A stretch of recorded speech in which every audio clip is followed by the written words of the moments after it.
Fine. That's fine. Oop. Hello and welcome to Burning River Radio. I don't know why every episode I begin with some stupid pop culture bullshit. It's because Justin doesn't know who Beck is. No. I know who Beck is. No, Justin doesn't know that Beck wrote the song Loser. And he thinks he knows everything. So I have to keep bringing up things he doesn't know. At least I can read. At least you can read. Yes. I feel good about that. I want to say I'm at least partially offended that you came at me on Twitter today and said I didn't know what I was talking about because I made a joke because the White Sox pitcher's name was Beck. And I said, "Oh, is he a loser, baby? Why don't you kill him?" And then you came at me and said, "That's not Beck." And I had to look up the song because I was like, "Well, maybe it isn't Beck. Maybe he's right." Oh, but it is. It's a question, huh? It absolutely is him, and I hate Beck. I despise him. The best thing he ever did was he was in a couple episodes or one episode of Futurama. He ever did in his career. I'm gonna tell you something else. I have not seen Futurama either. Oh, come on. Nope. Among cartoons, it's like I've seen the references. Archer's number one. Nope. Archer's number one. South Park's number two. Futurama's number three. I've seen quite a few South Park episodes. I've not seen any other Quite a few? You haven't seen every single one ever? Nope. I don't know what the to do with your life. The last cartoon I saw every episode ever was probably like Doug. The Indians are on a 12-game winning streak. 12 games. And I have to say it's fucking lazy. I mean, I swear I saw a baseball team win 14 in a row. It's like 12. Who cares? Win 3 more, we can talk. Yeah, and you know, I was talking to my wife about this earlier. I really do hope they win 3 more, because whoever that window company is, that's going to give free windows to everyone who. Oh, I forgot about that. You're right. The season, whatever. I really hope they have to pay out. I totally forgot about. No. The offer expired. I think that offer expired in August. No, but it's if you. It was like if you bought them during a month, and then the Indians won 14 games, then they would give you your money back, I believe. That's a good point. Was the deal. So all those people who did it. I mean, if I was going to get new windows, you know, it wouldn't revolve around. You could use them how hot it is down there, I'm sure. Yeah, it wouldn't revolve around when the Indians were playing or what deal they were doing necessarily for that. But I just think it would be hilarious, so they had to give all those people free windows. I hope they do now. That'd be interesting. So that'd be great. Yeah, and especially because I'm sure they did that deal because they were like, there is no chance the Indians could ever beat a 14-game winning streak. No. Yeah, I didn't realize how much better this team is than last year. It took a few months to figure that out. And I'll say, like, I don't know. I haven't looked up to see where they were this year. I know a couple guys have been posting. I think Andre Knott and Jensen Lewis, like the STO guys, have been kind of posting like they were at this point this last year and they are at this point. They have to be ahead of where they were last year now because they were equal a few games ago, like a week ago. Let's find out. You can look it up. So, but I'm saying they have to be ahead of that point now because they won so many in a row. That would be my guess as well. Yes. But the team is better than last year, but it's not necessarily because the team is better than last year because you're out Jason Kipnis, who is one of the better hitters. I'd say Ramirez is essentially equal. Lindor is pretty equal. A lot of the guys down the line are equal. Kluber's equal to what and Kluber's pitching better than he did last year. But I mean, it's essentially the same guys. The biggest difference is that Edwin Encarnacion is there. I would say that's the number one difference. I don't even know if it's it's definitely Encarnacion because at this point in the year last year, Napoli was napping. And I mean, fun. But I think the bigger thing is the depth this year. You know, last year they weren't calling up I mean, Rajai Davis was good, but Austin Jackson's been a way better hitter. They didn't have Yandy Diaz to call up. I would say, but They could have. They Davis was didn't. a better base runner, so I think they're equal. I think at this point. Whatever, go ahead. Yeah, that's fine. I mean, but they didn't have the same depth. They didn't have. They didn't have. They could have called up Yandy Diaz, and they didn't. But they also never called up Eric Gonzalez because they wanted to stick with Michael Martinez. They didn't have. They didn't go and get Jay Bruce. I think it's just depth in general. They didn't That's have kind Zimmer, of. and they didn't have. They obviously didn't have Michael Brantley last year either. That's what's hilarious about this winning streak, really, is because I swear that Francona's tried to lose 4 games in a row. The lineups he's put out there have been Giovanni Ursula and Yandy Diaz, and he started Francisco Mejia today, and I he think started Giovanni Urshela at shortstop in game 2 at doubleheader and on yeah, Friday. he started Greg Allen last night or yesterday afternoon. And it's like every day he's like, okay, what can I put out there? Because Jay Bruce is hurt a little bit. It's not. I think if they were He's a supposed to game play ahead, tomorrow. yeah, if they were a game ahead of Kansas City, I don't think Jay Bruce would have missed a game. No, and I think But Bradley Zimmer would have played today too. yeah, I think everybody would be playing every day if they were a game ahead of Kansas City. But because they're so far ahead and they're on this winning streak, Francona's like, well, we can afford to lose one at any point in time. So he just puts out whatever. And the Tigers and White Sox and Twins and everybody are so far behind the Indians as far as talent is concerned that he could put out pretty much the Columbus lineup, like the lineup that should have been the Columbus lineup, not the necessarily Richie Schaefer, Jordan Smith lineup, but Oh God, well that would definitely lose but the game. but the Ursula, Gonzalez, Diaz, like he can put all those guys out there, and they're still gonna crush all these teams, and they haven't been just winning. They won 11-1 the last game against the Tigers. They won 10-0 on Friday. They still win They've by 2 not just today, been winning. They've been utterly decimating the opposition. and they still don't have Michael Brantley. And they still don't have Andrew Miller, and they still don't have Jason Kipnis, and they still don't have. Well, Jay Bruce has been out for the last 4 games. He pinch hit the Yeah, other day. and like you said, I think Bruce and Zimmer will both be back within a day or two. I wouldn't really worry about that. Kipnis, I am essentially personally on my personal note. I don't know anything about how long he's going to be out, but I'm just going to say I'm giving up on him for the year. There was an update Uh, yesterday. He is supposed to get reevaluated tomorrow. Yeah, I'm going to give up He's on been him working and on the Brantley. though. I'm giving up on him and Brantley for the entire year. I think, honestly, I think Jay Bruce offensively and defensively provides you what Brantley did. Yeah, I think more. So it's not really that big a deal losing Brantley.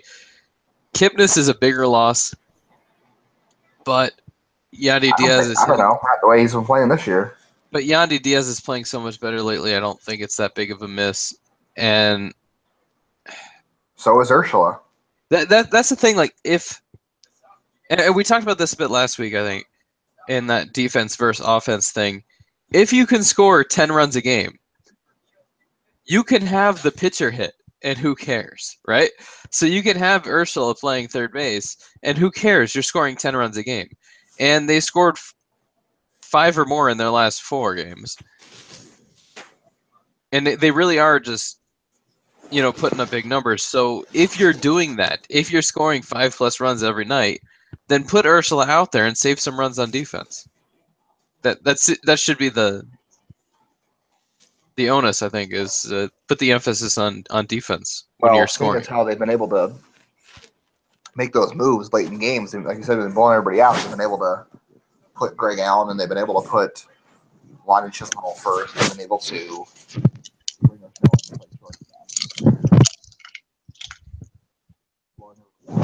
matter. I mean, I was pretty sure that they didn't score any runs after the first 2 innings because they're lazy, but I was pretty sure we are going to see a possession player pitch for Kansas City 2 Sundays ago, and then I thought we were going to see one against Detroit the other day. I mean, they're still pretty close to that, I think. I mean, they're going to play 3 more in Chicago. They should arguably sweep the series. I think they got face Carlos Rodon at some point in the series. That could be kind of tough. But I mean, even if they lose one of them, they're still going to win 3 or 4 on this series. Yeah, you think, and I did check. I checked the schedule coming up through the rest of the season. The only team that's significantly above 500 and significantly like 3 or 4 games is the Angels, and they have 3 games in Los Angeles against the Angels or in Anaheim. There's a chance. That's their toughest series the rest of the year. That's their toughest. Yeah, Kansas City. Maybe. Yeah, Kansas City and Minnesota are also, I believe, both above 500 right now. Or no, Kansas City's below 500. So maybe Baltimore and Minnesota are both above 500 right now. But by the time they play them, they might not be. They're really teetering around 500. So there's a good chance they play one more series against a 500 team the rest of the season. So it's essentially a cakewalk through the rest of the year. They really set this up well to just chop some heads off and finish this thing off. So what? They're 81-56. Yeah, that's incredible. I tweeted that out today. I saw that. Yeah. That since they had 69 wins, they've won every single game. Yeah. They last year were 80-58. So they're actually 2 games ahead of the pace last year. Mm-hmm. So I said before the regular season that they were going to win 99 because everyone, I think John and everybody else picked 100. I don't remember what you picked. I said 99. So they would need. There's no way they're going to win. Well, maybe they. I don't know if they're going to win 18 more games. That seems pretty ridiculous, but they could. Win 10. Win 10 more. Win 12 more. That's plenty. That's essentially what they need to do. More. They really could. Yeah, I mean it'll be interesting. I honestly don't give a shit. Regular season wins are completely meaningless after you've clinched division, and they're 17. The magic number is 17 for the Twins. It actually, when I was a kid, by the end of the night. Yeah, when I was a kid, it was taught as a magic number, and we don't believe in magic anymore, so it should be called an elimination number, and it's just for. It isn't the Indians' elimination number; it's the Twins. The Twins' elimination number is 17, so that's the number you need to focus on. Like the White Sox elimination number was 2 going into Monday's game. The Indians win. The White Sox elimination number is 0, and they're out. Houston win on Monday today. Did they win? The White Sox? Houston. Oh, Houston? I don't know. I'll worry about that once that elimination number for Minnesota gets to 0. Then I'll start worrying about that other stuff. Well, honestly, it's not. Boston's losing 10-4, so it's not like the Indians could do anything else than they've done. True. It's impossible for them to do anything better than winning 12 games in a row. That's it. Like that's the maximum ability of a baseball team is to win every single game that exists. And they haven't scored. I mean, it's not like they've been, like you said, they haven't been doing it closely. Today was, I think, their second closest game of the streak. Or was it their closest? No, they had 2 games in a row that they won. One was, I think, 4-3. They won 3-2 against the Tigers and 2-1 against the Yankees in those doubleheaders. But other than that, I mean, they crushed the Royals so badly, and obviously that was before they went into a tailspin almost 2 weeks ago. But they outscored the Royals 20-0 in 3 games.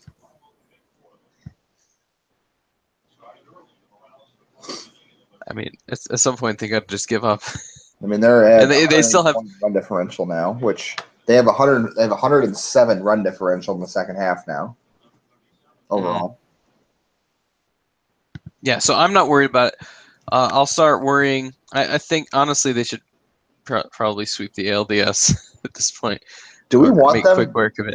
Stupid. I mean, I'm not being serious, but do you really want them to have home field advantage? Because look at the record on the road. I don't give a shit about that stuff. Does it really matter? No, it doesn't matter. Okay.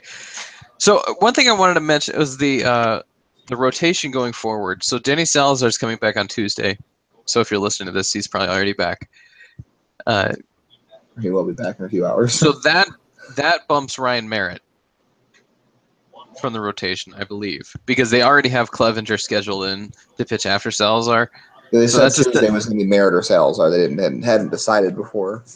Yesterday. Well, no, it's scheduled for Salazar. Well, now it is. That was the original choice. Was going to be one or two. Yeah, so it's Salazar, Merritt's out. Clevenger's still in the rotation, so essentially it's a six-man rotation.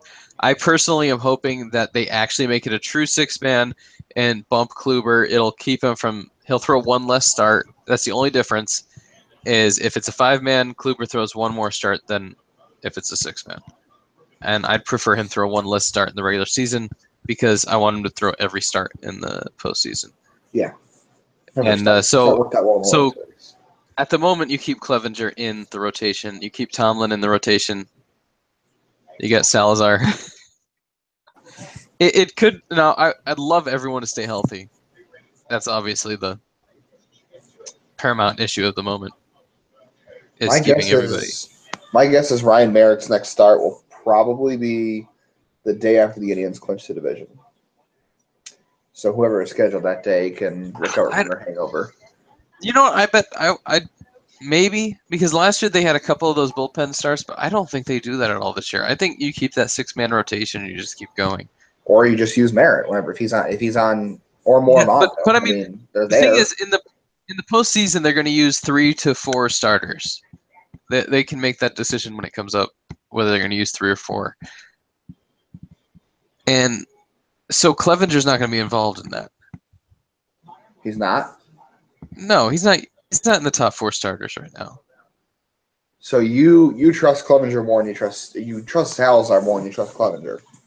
Absolutely. That's interesting. If he's healthy, if he's not healthy, then he's out. But I mean, if he's healthy and he's pitching, how do you trust that he can be healthy? He just came back, was great, had one bad start, and all of a sudden he had a bad start, and then he's hurt. Like every time he has a bad start, he got hurt. Okay, you can put out any potential, but you can put out any potential you want to put out there. The fact is, he's starting tomorrow, so he's obviously healthy enough to start tomorrow. If he gets hurt tomorrow, then they pull him, and then the entire situation changes, and then Clevenger's in your top. I don't know. As of right now, going to the postseason, I still wouldn't say Clevenger's in your top 4. I would rather see Clevenger as the 4th starter going to the postseason. Obviously, if Salazar is healthy, he's the better pitcher, but I think if Clevenger is your 4th best starter, you go with the 3-man rotation in the postseason. I just don't see a way that Clevenger is making a postseason start. It's not like you have to have a long leash with him. I mean, if he goes 4 innings, gives him 3 runs, you get him out. You bring in Miller, you bring in whoever, Nick Goody. Mm-hmm. I mean, they did it with Bauer and it worked. I mean, they didn't have any other options, but this year, I would rather see Salazar in the bullpen in the postseason, to be honest. And there's no guarantee that keeps him healthy, but I don't know. Do you really want to go into a postseason start and he's going to get shelled? And obviously, you can replace him if he's actually hurt. You can, put somebody else on the roster, but I don't know. I guess he's got the rest of the season to prove he's healthy, but more often than not, he has a couple good starts, and he has a crappy start, and all of a sudden he's hurt again.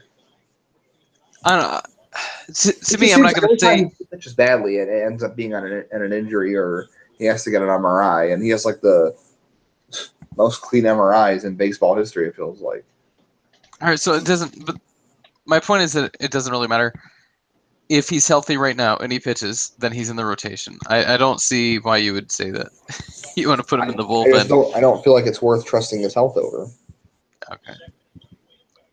I mean, you just keep pitching him until he gets hurt, sure, but I would rather. Yeah, so he's going to make like 3 more starts throughout the rest of the season, and then he'll be in the postseason, and he'll be. Chance he gets hurt in one of them. The way he goes. Well, but you can't just make up bullshit. I think they do he does every time he has a bad start.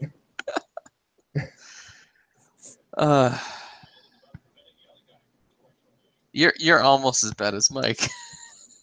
I'm not sitting here saying I know the injury, how long he's going to be out at least. I'm not, he should be out for the rest of the year now. He has an ankle injury. I expect him to miss a lot of time. I don't know shit.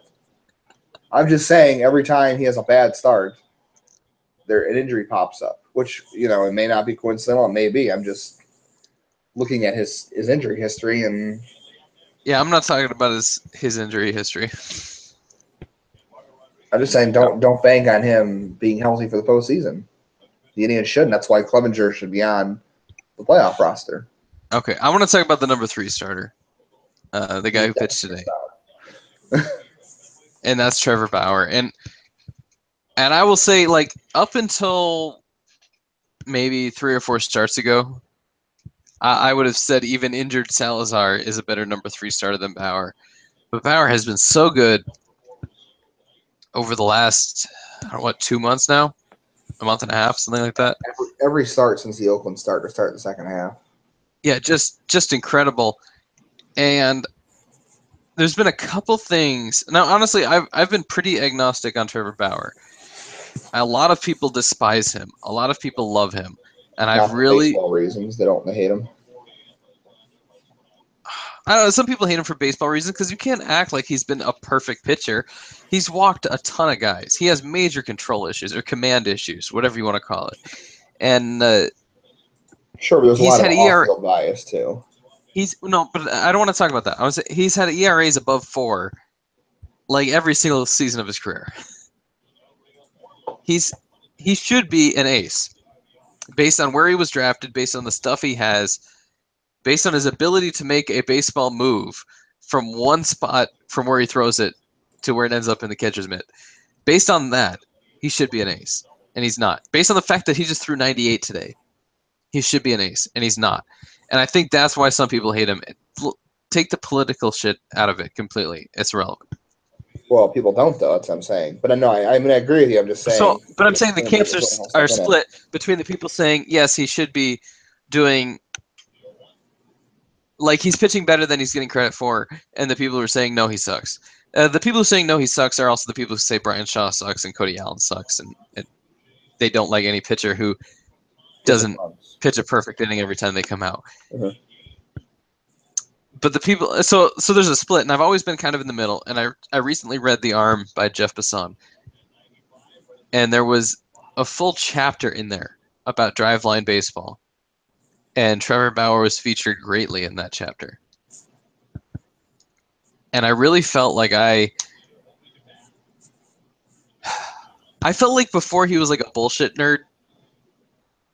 You're a nerd, but you're like the best pitcher on your high school team. You were the best pitcher on your little league team, and then you were the best pitcher on your high school team, and then you're one of the best 2 pitchers on your college team, and then you're one of the best 5 pitchers in your minor league organization or whatever. You're not a nerd. You're not whatever. But he's smarter than, like, based on that book at least, he's smarter than I'd given him credit for. And I appreciate what he's done in his life more now because of that book. Huh. And then today, this was my favorite thing he ever did. I'm just going to read this quote, which is from TJ Zuppi. Was interviewing him, I guess. And Trevor Bauer said about Avisail Garcia. He likes to run his mouth. You start sitting there talking, oh, they don't throw me fastballs. Why do they just throw me breaking balls? He said it before. Now, not sure he knows that the rules of the game say you can throw whatever pitch you want. He started yapping at me. I threw him a first pitch slider. He fouled it off, stared right at me, and said something while he was nodding his head like, I'm right on you or something. I told him, if you're that confident, step back in the box. Let's go. Get back in the box. And he fouled off a pitch, another one that he should have hit. It was right in the middle, and he missed it. And then he looked at me and started nodding again. I threw him a curveball. He swung and missed. I decided to remind him the rules of the game. 3 strikes and you're out. You can go back and sit in the dugout. To his credit, he took it like a champ. He put his head down, and he shut his mouth and walked himself back to the dugout. Good for him.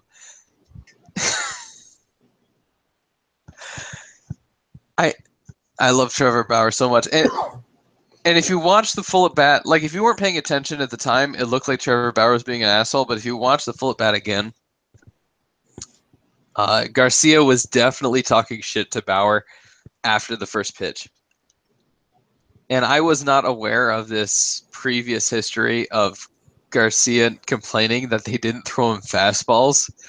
But who the fuck does he think he is that he can pick which pitches a pitcher throws to him? Yeah, who does he think he is? Miguel Cabrera? God damn, I would never throw this guy a fastball ever again. Honestly. Well, he swung and missed the curveball, so that tells you why he gets. all those curveballs. Yeah, I mean, if a guy's that stupid, he's like talking shit, being like, "You got to throw me a fastball." No, I never have to throw you changeups. Who cares? You never have to throw him a fastball again. And honestly, somebody, maybe Ken Rosenthal or somebody, retweeted the TJ Zuppe tweet, and every single comment was negative towards Bauer about how Bauer's an asshole. But he's right. Why would you let the batter dictate what pitches you throw? And Bauer did point towards the dugout. That's the part that I think really incensed people, is he pointed towards the dugout, like, go sit down. You're done now. Go sit down. Next guy come off. But I love that. I mean, Trevor's And not they afraid of anybody. Sure. I mean, I guess the White Sox need something to feel good about, and I think if they think they've got a rivalry or something, then good for them. Really shit to be excited about right now. well, they should be excited because they have like the top 5 prospects in baseball that they've accumulated over the past True. I mean, the two, big league team doesn't have shit to two get years. excited about it. Yeah, I wouldn't worry about that. I was never put off when the Indians played poorly. Although the Indians haven't finished in last place exclusively since like 1993, but when they played poorly, it never put me off because I always saw like, oh, they're going to be really good soon. So if you're a White Sox fan, you got to see like, oh, we got Yoan Moncada, like he's the next big thing. Like they got Giolito, even if he's not as good as they used to think he was. He's still pretty good. So eventually, they're going to be an elite team. Here's my other question then too. If Avisail Garcia has been bitching about how he doesn't get fastballs, how the heck did he make the All-Star team in this career year he's having? He's having the best year of his career, and he's bitching about what pitches he's getting. I don't understand that. Yeah, I really don't know what went down between Bauer and him, and obviously that's just Bauer's side after. And Bauer struck him out, and Garcia got out in the next at bat after that as well. It's just it's funny to me, and I love the fact that they were able to get through the whole thing. And obviously, if you didn't see the game, immediately after, the umpire says something to Bauer, and then Carlos Santana went over and put his arm around him and talked to him for a minute. I think he said I think he was trying to kind of like saying, "Hey, we're like 9 games up in the division. Cool it. Don't do anything stupid here." But Bauer came back. The next pitch he threw was 98 miles an hour in the dirt, and then he struck out the next hitter after that. And he was hitting 98 almost every pitch after it happened. So obviously he was heated.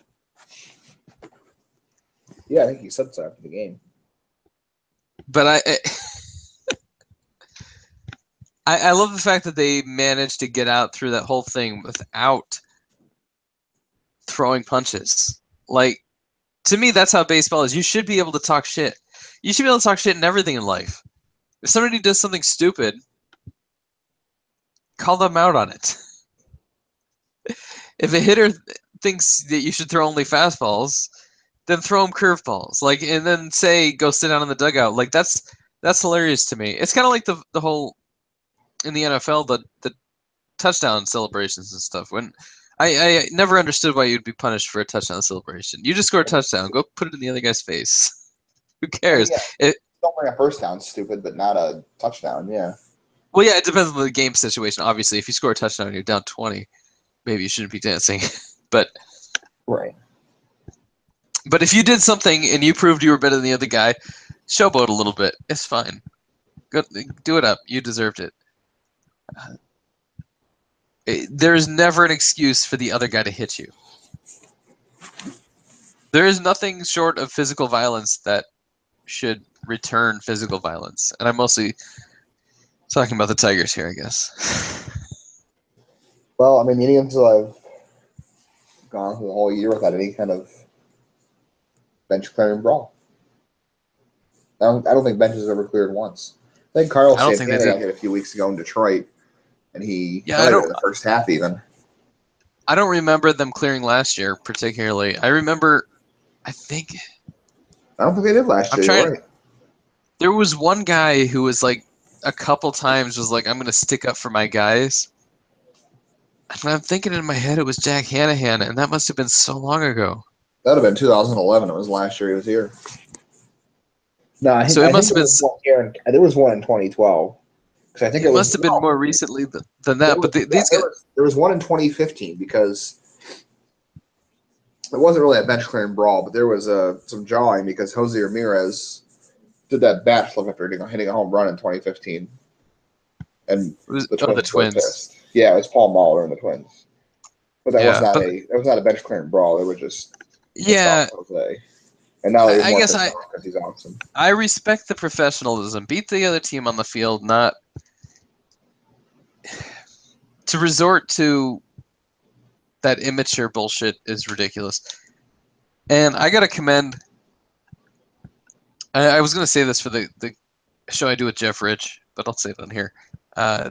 Just watched the last week of AZL ball in Goodyear, and Anthony Medrano is the Indians manager, and the man is a beautiful human being. He's been so fantastic. He's been their manager every year. I think the first year he wasn't, that they were in Goodyear, but since 2010 or 2011, he's been the manager in Goodyear. And he's bilingual, so that works really well with the DSL guys coming up. But I've never seen him once, and I've been to almost every single home game since 2011. I've never seen him argue with an umpire. Ever.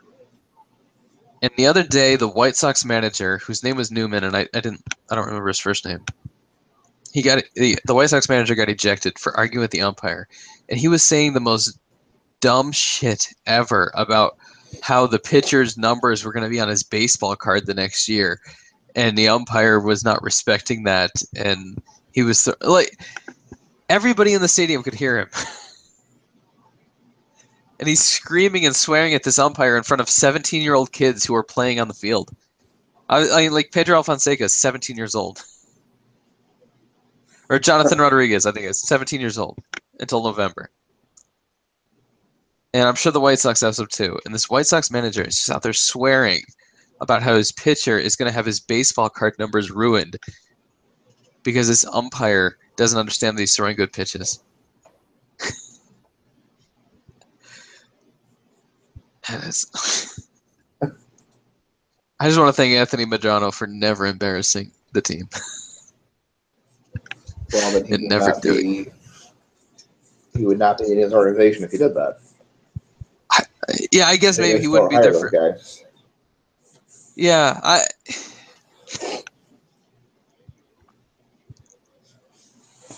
They just don't. I don't know. Guys.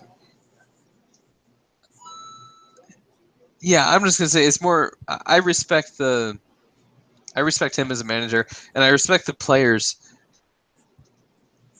for playing the game on the field.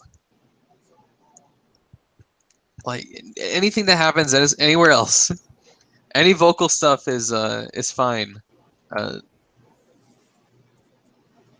I mean, it's an AZL game. I think it's a little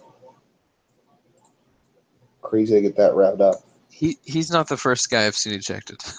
There's probably no reason to be ejected from an AZL game if you're a manager. Like none. I believe I heard the scorekeeper say that manager was ejected the previous time those two teams played. Oh, jeez. Well, things are going well for him. So I mean, like, a high stress job. you got to be a complete tool, and in the major leagues, when you're making $15 to $20 million a year for a lot of these big guys, you'd be an idiot to throw a punch. Miguel Cabrera is an idiot. I mean, you'd be an idiot to throw a ball 100 miles an hour at a guy's head, but Dylan Betances did that, and guess what? He didn't get suspended. So yeah, clearly it doesn't matter. But and if you throw I also enjoy the fact I know everyone will shit on this because everyone's going to say, well, they're not protecting the Yankees or the Red Sox, but they let the appeal go on with Gary Sanchez and the other guys. They let the appeal go on through that series. So they played Thursday, Friday, Saturday, Sunday, a 4-game set. Mm-hmm. And they had the appeal for Sanchez, and they let it go, and they let it go, and they let it go. And finally, of course, today when the Red Sox are playing the Blue Jays, they heard the appeal and dropped Sanchez's suspension, who I still think Cabrera and Betances and Sanchez all deserve the longest suspensions in the group. Obviously, Betances didn't get any. But, of course, they waited for the Yankees and Red Sox series to end before they heard the appeal. And then they dropped Sanchez's suspension from, 6 to 3 games, I think? Dropped to 3 games. Mm-hmm. So, I guess just my point in Betances, my argument on Betances would be, you could accidentally hit a guy in the head. You can accidentally throw it behind a guy. You can't accidentally punch somebody. True. And how about? I don't understand Austin Romine either, because Austin Romine got a 1-game suspension for basically not letting Miguel Cabrera shove him to the ground. Like, the hell is he supposed to do? Mm-hmm. It's just all tomfoolery. And for a team, now obviously the Tigers are not in the postseason hunt, but for a team that is in the postseason hunt, like the Indians or the Yankees, you shouldn't let any of that shit go on. Just play the game on the field, get it done when you need to get it done, and then go play in the postseason. What would happen if Garcia had gone and charged them out after Bauer told him to go back to the dugout? And Garcia starts swinging at Bauer. What is Bauer supposed to do? Just run away and look stupid? I mean, yeah, I think so. It's not the 1970s, and I think that's kind of what Santana went out there to talk to him about. It wasn't necessarily that Bauer was wrong. It was that he was kind of saying to Bauer, like, hey, this is the last place team in the AL Central. Let's not start something like that, where they have nothing to lose at all. They can suspend their entire team for the rest of the year, and who cares? They'll just get a better draft pick next year. Whereas, you punch someone in the face and break your hand, you're out for the year, or you get suspended, you could seriously cost us. So I think that's kind of what that discussion was trying to keep things under control. And they did keep it under control, and I think they will. It takes 2 to tango, as I say. Or 1. I mean, Nick Hagler did the worst thing I've ever said. Nick Hagler did a good job breaking his hand this season by punching the wall. So it doesn't take 2; it just takes the wall and a person, which I guess counting the person as a person or the wall as a person. Anyway, we really haven't given enough credit to Francisco Mejia. We haven't. No, he had his first major league hit today. A little infield single is kind of whatever, up through the middle and his first career RBI came on the same hit as Carlos Santana. The speedy. I'm less excited about Greg Allen, honestly. I think Allen as a September call-up made sense to me because he's so fast, and I'm going to say he's the second fastest guy in the Indian system. And I'm not talking about Quentin Holmes. Oh, you're not talking about Cheetah Mejia? I'm talking about Gabriel Mejia. Cheetah. Yeah, sure. Well, that was interesting. I thought I muted the microphone. I'm kind of under the weather. I thought I muted the microphone there, and I clearly didn't. So. Okay. I'm not going to mess that out either, so you all can just enjoy that at the 25-minute mark, whatever we're at tomorrow. Okay, anyway. Yeah, so Mejia's not Mejia. You fucked me up. Allen's the second fastest guy in the team. It makes sense. It's kind of like Jose Ramirez in 2013 and Matt Carson in, was it 2015? And Matt Carson was 2013, wasn't he? Was he? Maybe he was. Maybe they had both of them the same. 2013. It might have been. But you always, and we may have talked about this last week, I think we did, where the 2 guys you want to bring up, the 26th man should be your third catcher, so you have better strategic options. Your 27th man should be a pinch runner. You should already have a team that can compete every day in and out. But your next 2 guys that you need offensively are a catcher and a pinch runner. And so your catcher and pinch runner are Mejia and Allen. But the thing is, your catcher can be anyone, because when you're talking about having a third catcher, it's not like you want him to start. It's that you want him to be available, just in case you pinch hit or pinch ran for the other two catchers. He should technically never get into a game if no one ever gets hurt. So that could have been Adam Moore. Like, that didn't matter. The guy So just that's sits why. on the bench and doesn't do Whereas anything your except pinch run runner pinch runs. needs to be someone fast, and it needs to be someone who can play and hopefully play defense someplace too. So Allen was more of a fit. Mejia, that was more of a risk to me. They started his clock already. They started his time with the team. If he continues to play well, and I guess he only has one hit, and you can say whatever you want to say for what he's done so far. But if he plays well throughout the rest of the year, and then has a good spring training next year, it's really hard to say, oh, now you have to go back to AAA.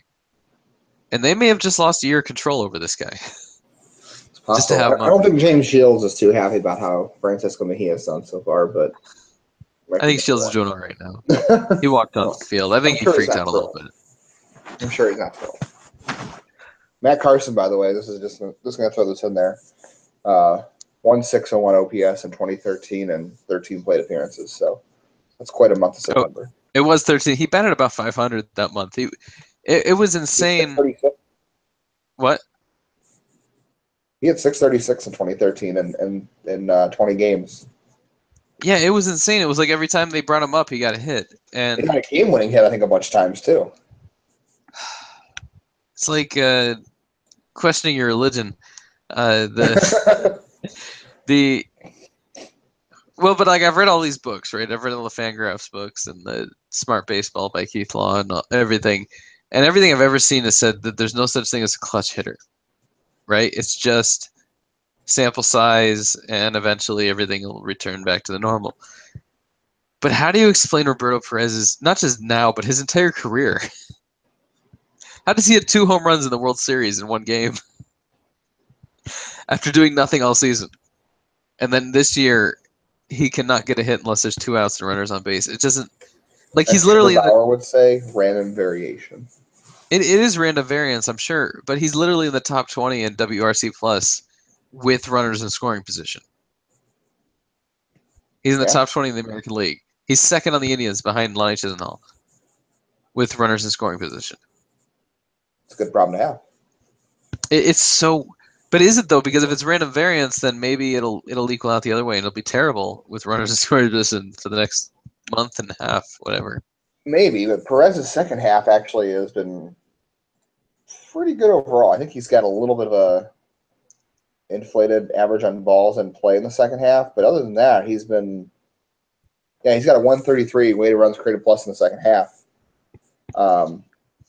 That's similar. I think it was play is 395, but his average on balls in play in the first half was 243. So I mean, he was either incredibly under average on balls in play, and now he's quite a bit over. But yeah, I mean, he's got the same walk rate as ever, the same strikeout rate, and now he's putting up a 376 weighted on base average. I mean, yeah, I think when he has somebody on, or when in runners in scoring position, he was at like 145 WRC plus. He is. Jeez. Well, it's 115 with men on base, and it's 30 when the bases are empty. He has a 507 OPS and the bases are empty, and a 912 OPS. I will say this. Scoring position. I will say this. The past has nothing to do with the future as far as odds. So while we talk about regression to the mean, everything that has happened in the past has no effect to the regression to the mean. The regression to mean is just like if, let's say you get 5 hits in a row to start a season, and you're usually a 300 hitter, because there's so many at-bats to come up for the rest of the season, you probably still end up about a 300 hitter for the rest of the season, even though you started out the season getting 5 hits in a row. It doesn't take away that. But if you hit for so long now, for the entire season, Perez has been hitting almost 50% above the average hitter with runners in scoring position. You can't take that away from him. He is going to have a good year with runners in scoring position at the end of it, no matter what. It's like when you play roulette. If it rolls black 5 times in a row, the next roll, the chances are exactly the same that it's going to be red or black. It's not like there's a greater chance it's going to be red. It's still 48-48 or whatever, 49-49 that it's going to be black or red. It's never like it's not like it's 75% chance it's going to be red just because it was black 4 or 5 times in a row. It's always the exact same odds. So if he is a whatever hitter, that's the hitter he is. And if he happens to out-hit that during the first 4 or 5 months of the season, then that's like a bonus. It doesn't necessarily mean he's going to be hit below that. Well, look at, Jose Ramirez is a good example of that, because Jose Ramirez, I think, was the Indians' best hitter with runners in scoring position a year ago. And this year, I think he's really underperformed that with, let's say, runners in scoring position. Yeah, he's got a 105 WRC plus this year with runners in scoring position.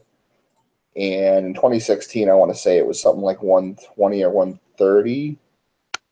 It was 135 last year. And, I mean, he's got the same average on balls in play. He had a 392 average on balls in play last year with runners in scoring position. And this year it's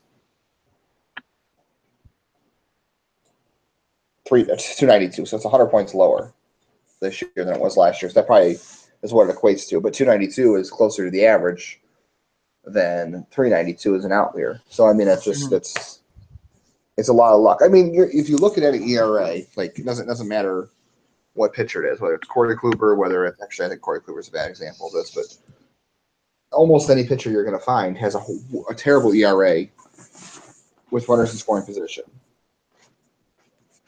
So, I mean, when you get guys on base, naturally you're going to have more chances because the pitcher is laboring, he's throwing out of the stretch, he's throwing more pitches in that inning. So, naturally you're going to hit better when guys are on base. So, really, Roberto Perez is benefiting from guys just being on in front of him, like Jose did a year ago.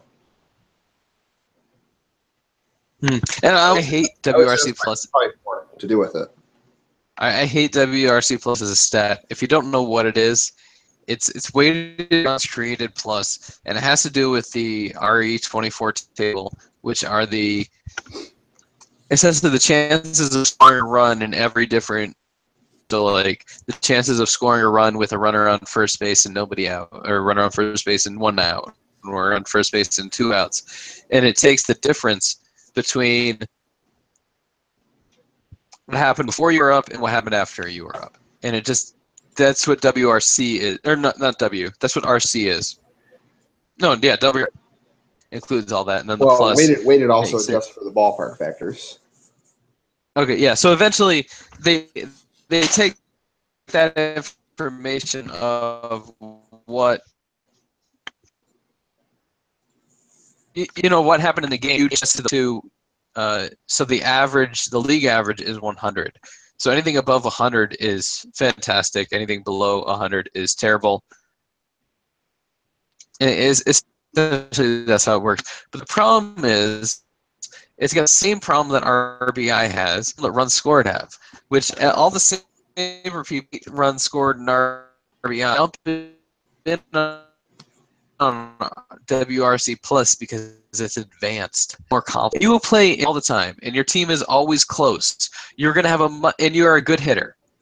You're gonna have a much higher WRC plus than if your team is always blowing out everybody.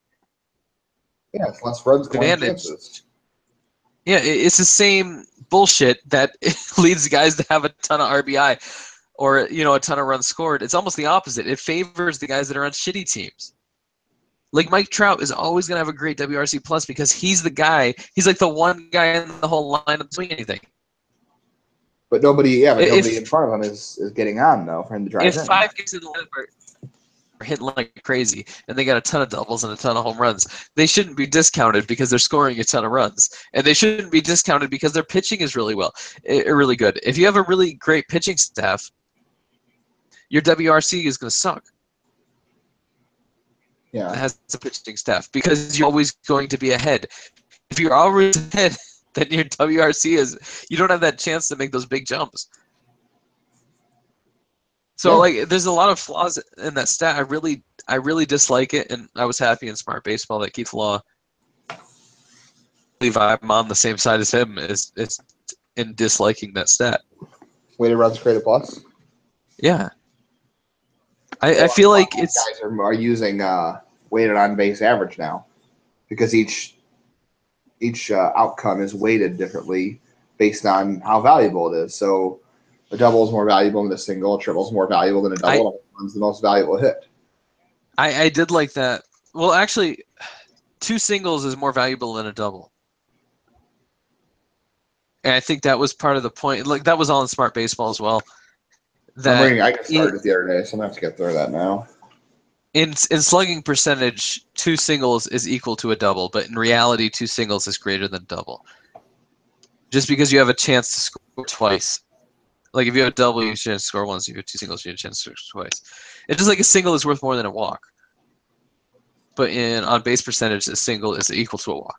But that's not how it is in reality, because if you have a walk and there's a runner on third, the runner stays on third. If you have a single and there's a runner on third, the runner scores. So obviously a single is worth more than a walk. Situations. Even if you can move a runner from first to third, you can move a runner from second to home. You can't move a runner at all with a walk. And so a single is almost always worth more than a walk unless there's nobody on base. You can move a runner with a walk. From first to second.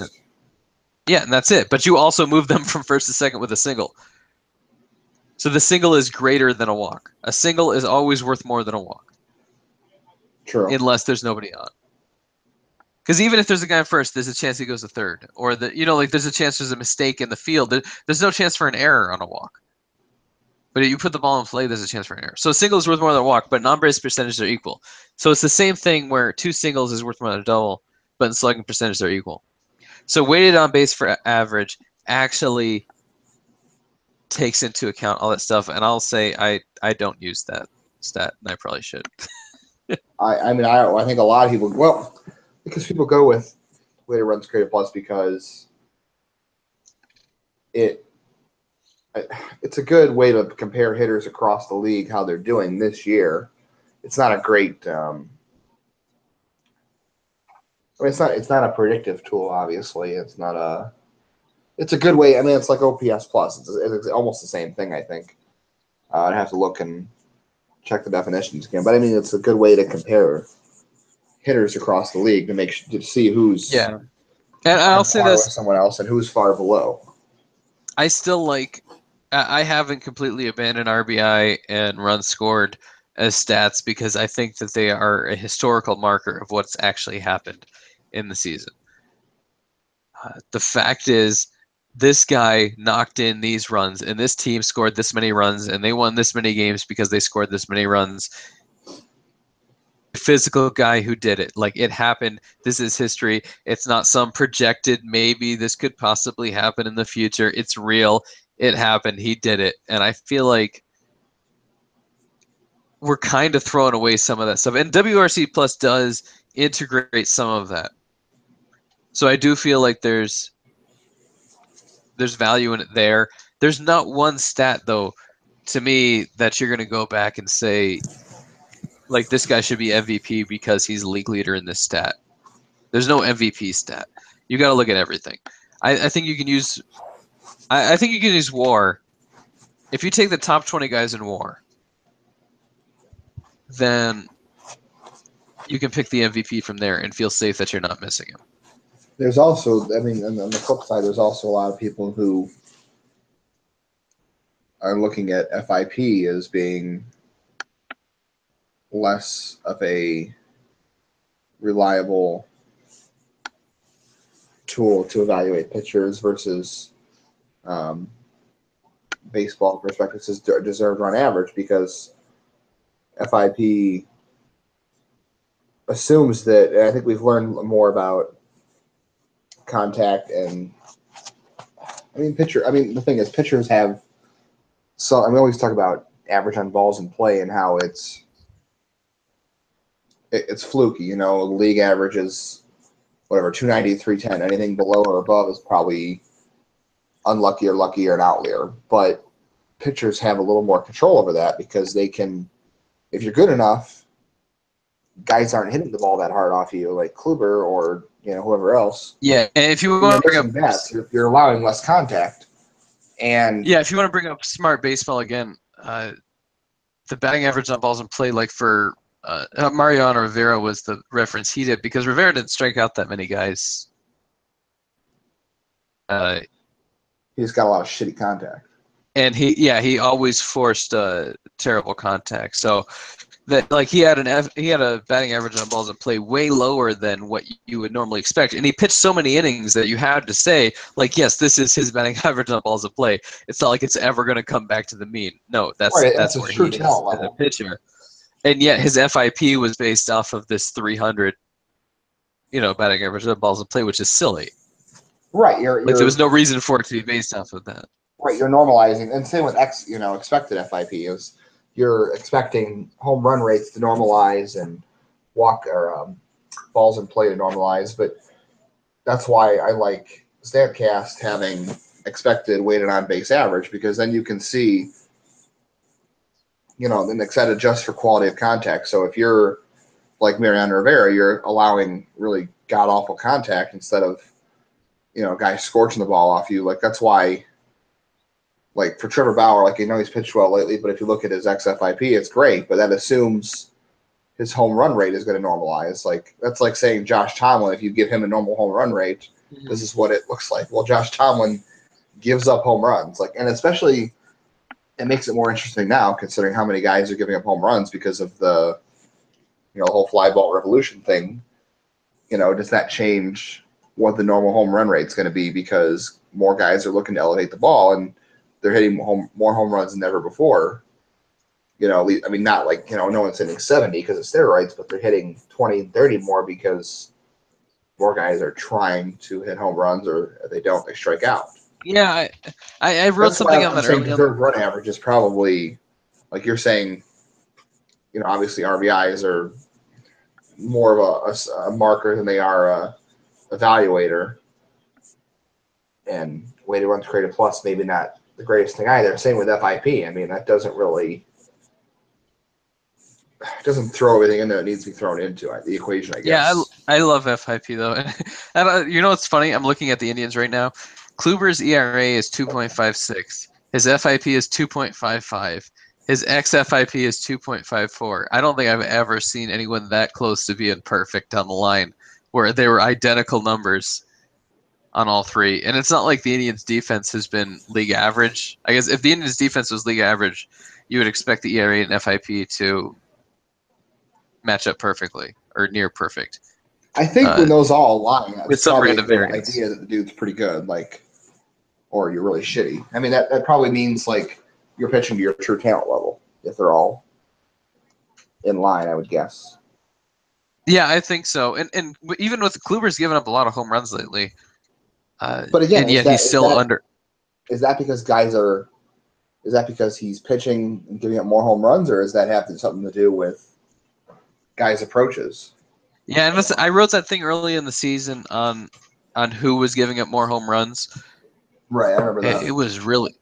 It may have been in May, and at the time, and I may have to look at this again, although I don't want to because it was a lot of work to see all those numbers. And I don't feel that I really want to put that much effort into it again. But at the time, guys like Tomlin were not giving up more home runs than they used to. They were giving up the same amount, and I feel like, and somebody else had this thing since then. They found that the stitches are higher on the new baseball. They are, yeah. The seams sit higher. We talked about that on last week's Greetings from Goodyear, so I don't want to go too much into that. But essentially, every fly ball is being hit like 9 feet further than it used to be. Josh Tomlin, and you were already giving up so many home runs. Your home run rate isn't going to increase because everything that was going to be a home run is already a home run. Like, they're already hitting it that much further. Right, so guys who give up home runs weren't being affected. Yeah, so it wasn't affecting them, and it wasn't affecting guys who weren't giving up any. Because if you're not giving up hard contact, then you're not even giving up warning track shots, right? Everything is, you're giving up ground balls and things like that. And a lot of times when Kluber struggles, which he hasn't in a long time, but when he has struggled, it's been like there'll be like 5 infield hits in a row, and you'll be like, how is this even possible? But it's just random variance. Like every once in a while, someone will get 5 infield hits in a row. So that's why he struggles. He doesn't struggle because he gives up bombs to the warning track, and they get misplayed by the outfielders. Really having problems with the increased home run rate are the middling pitchers, the guys from the 3 and 4 starters, or the 2 through 4 starters, who weren't Trevor Bauer. Yeah, they weren't incredibly dominant, and they weren't giving up home runs all over the place. And those are the guys that got hit the hardest by this I think Carlos home run Carrasco's revolution. been in that as well. I'm sure he has. Yeah, and last month he gave a lot of hard contact. And I think they figured it out. I think they had said it had something to do with pitch sequencing, and he was being too predictable. But I think he's given up a lot of home runs this year, more than normal. I could be wrong. I could just be lazy and saying that's narrative, but who knows? Yeah, and maybe I'll look at it again. Once there's no point in looking at it now. I'll look at it once the season's over. This season, and somebody said every time they watch a game they see something new because of Jose Ramirez's home run that bounced twice on the yellow line and then was knocked over the fence against Detroit. And there is new shit all the time. And I'll say, like, in AZL ball, Henry Pujols this year hit 8 home runs. The AZL Indians record for home runs in a season is 8. It was Bobby Bradley. Bobby Bradley did it first, and then Oscar Gonzalez did it last year. Right. And Henry Pujols tied it again this year. The first game of the season this year, Henry Pujols hit a ball through the batter's eye. Right? The batter's eye on the practice fields, they don't make them like a real stadium. It's whatever. It's a practice field. So who gives a shit? So they have windscreens on the batter's eye, and they have to put holes in them so the wind can blow through. And he hit it through one of those holes. If they had played at the Indians complex, they were playing at the Reds. It was an Indians home game that they played at the Reds complex because the Indians complex was being redone. They're putting a new weight room in and a bunch of other stuff, millions of dollars worth of upgrades. Well, it was nice you paid for that. Yeah, it's brought to you by the taxpayers of the city of Goodyear, which is me. But so they couldn't play there, and they couldn't play at Goodyear Ballpark because Goodyear Ballpark was having the sod redone in the infield. So they played like a week's worth of games over at the Reds practice facilities, and that's when he hit this ball over. At either of the other 2 places, it's a home run because they painted the yellow line. They bothered to paint the yellow line across below the batter's eye. Above the fence, but below the batter's eye. And at the Reds field, they didn't ever paint that yellow line in, so they counted it as a double. He would have had the record. Except they forgot to paint the yellow line in it over the Reds. And so in order to hit a home run at the Reds practice ballpark, you have to hit it over the batter's eye, and it's at least 40 feet high. And it's 410 feet deep or something like that. It's ridiculous. The only guy I've ever seen hit it in the Major League field was Jerry Sands. It happened once. Wow. Indians legend, Jerry Sands. Indians legendary, spring training legend. I was lying, by the way. Carlos Carrasco's home run rate is pretty much on his career average, so he's not giving up more. Oh yeah, that's good.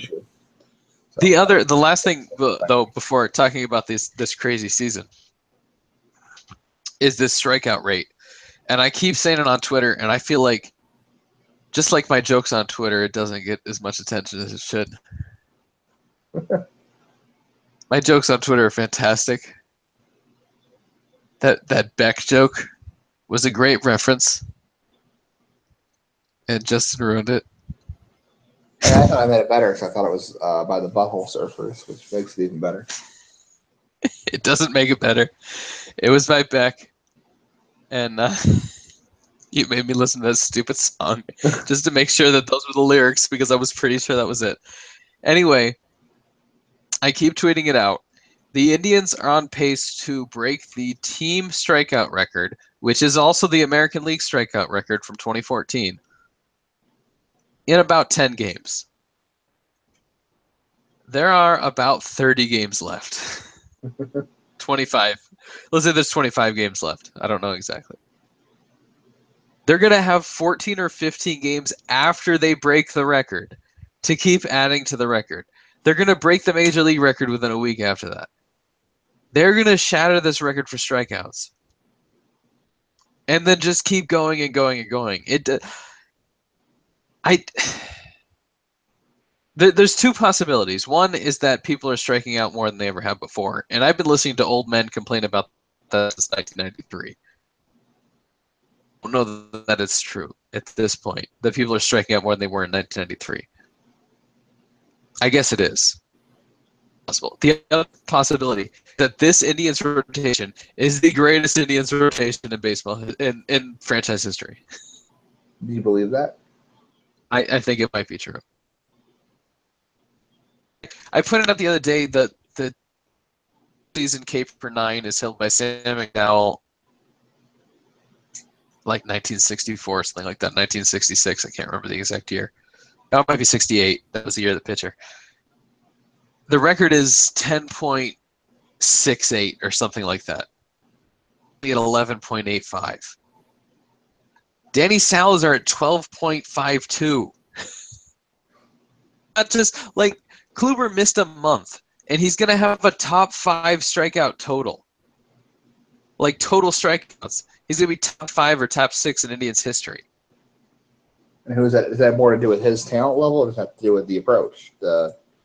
That's no, I don't know. It's impossible to separate because the Major League Baseball as a whole is going to set a new record for both home runs, I believe, and strikeouts this year. So obviously there's something to that, but the Indians lead the league in strikeouts as a pitching staff. So you can't say it's just like if the Indians were 10th in the league in strikeouts, then you could say, whatever, it's just they just strike out more guys and it's bullshit and whatever. But they're not. They're first. And that completely changes the dynamic. And the fact that Kluber's having the year he's having, I think it's easily better than his Cy Young season. And well, I mean, Kluber alluded to this because he said a while back that, you know, one of the biggest parts of his success is that he throws his breaking ball, whatever the hell it is, whether it's a slider, curveball, no one freaking knows. But they used to call it a slurve back when I was a kid. They don't use that word anymore. Yeah, they really don't use that word anymore because that's probably a negative term now. But I think he said, you know, guys are trying to hit home runs. They're not making the adjustment. They're just trying to hit their pitch. And Kluber's breaking ball happens to be really freaking good and unhittable.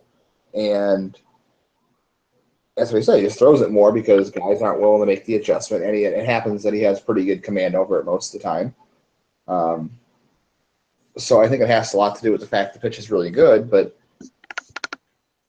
that guys are just trying to swing for the fences, and it's a really unhittable pitch, and that's a really hard pitch to tee up unless he hangs it. So it's kind of going both ways. I think it was a perfect thing. Like you said, Kluber's got a way, way lower walk rate. He's walking 1.76 per 9, and he did 1.95 in 2014, and his ERAs are close enough. Although his home run rate, ironically enough, was super low in 2014. It was 7.4. Now it's 13.8. I think he pretty much said it though, is that he's just throwing more pitches that are harder to hit a home run off of unless he hangs it, and guys are still trying to hit the home run no matter what. So there's some of that, and I'm looking up a number real quick here because there's something else that's interesting to me. The Indians' record for doubles. Do you know who holds that?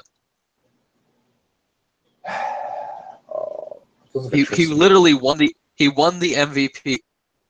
Al Rosen? George Burns in 1926 hit 64 doubles. 64 doubles is insane. Nobody hits 64 doubles anymore. And what's like that's just it's a crazy number. He had 4 home runs. So he only had 68 he had 3 triples too. So he had 71 extra base hits. That's not that many. Jose already has, what does he have, 46 and 22 or something like that? So he has almost that many extra base hits already. Yeah. No, he's got more than that because he has 6 triples.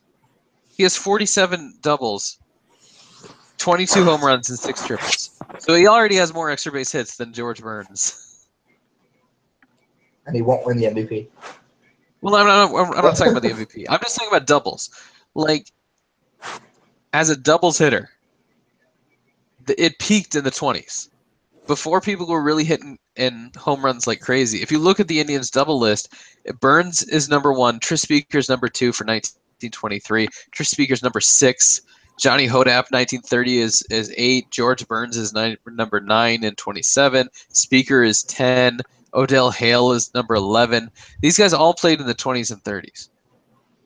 Other names in there somewhere. Grady Sizemore somehow hit 53 doubles while hitting 28 home runs. That's incredible. Albert Bell did his 50-50 season in 1995 in 143 games. That was incredible. So a couple guys have gotten up there. But pretty much, if you were going to be a doubles king, you did it in the 20s and 30s before guys were really mashing home runs. So what Jose Ramirez is doing right now is very underappreciated as far as being a doubles king goes, because he's only 20th in Indians history in doubles by hitting 20, or by hitting 47. Or he's tied for 18th with Ed Morgan, Joe Bosmick. So there are, he's in the top 20. But I think the pitching staff is kind of the same way, whereas now is the time to strike out guys. So if the thing you do is strike out guys, you will not get as much credit for striking out guys as you would have 10 years ago or 50 years ago. Fair. Yeah, so I think, but still, I feel like what Kluber is doing is the best. It's kind of like Addy Joss. When you look at Addy Joss's numbers from the 1910s, you say he was playing the dead ball era. Yeah, but he led the league in ERA, and he has the current, like he currently has the greatest WHIP in baseball history and second best ERA in baseball history. So it still means something. Like he was not only good during a time where people like him were good, but he was by far the best of the best of the best. And I feel like right now, Kluber is the best of the best of the best that is not Clayton Kershaw. Well, to put it in perspective, we should probably wrap this up. Yeah, that's it. That's what I wanted to say. Kluber, his next start, he will probably, barring an injury or something weird, he'll pass his total strikeout from last year. He's got 222 right now, and last year he struck out 227 and 215 innings. And his next start, if he somehow manages to strike out less than 6, I'll be surprised, but he'll pass from last year. And right now he only sits at 168 and 2/3 innings. You know what? I thought you were going to quote my own stats at me, and you didn't. So thank you. You're welcome. I thought you were going to say if he strikes out 3, he's going to tie Mel Harder. Because he is. Yeah, you got all that. I'm good. If he strikes out 38, he's number 10 in Indians history in a single season. If he strikes out 39, he's number 9, and that's as far as I wrote on this one sheet. So I'll have to look up the rest. We're going to, well, you're going to say no, because it's recency bias, but we're going to have to talk about where the Corey Kluber statue is going to go one day. Well, at least they didn't build Mel Harder a statue. Or Eddie Joss, or Addy Joss deserves a fucking statue. Addy Joss is a goddamn hero. He died for his baseball team. How dare you? He did, literally. How many jobs have you died for? I will never die for one. Oh, I would end this with a George Carlin joke. But I can't remember it. Good job. Because I died for my country. Go die for you.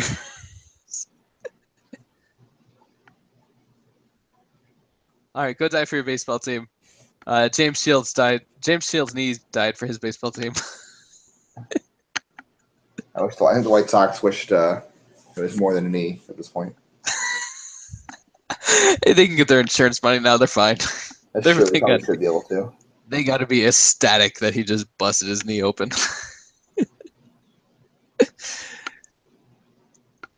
Have a good one. By the time we record another podcast, the Indians will be on a 17-game winning streak. So, and they might clinch the division by then. Who knows? Yeah, enjoy it. Enjoy all the good times. I'll just remember that all this is nonsense, and they got to win the World Series, or it doesn't count. This is true. Regular season doesn't mean shit. All right, have a good one. You're having fun. You're ruining your life.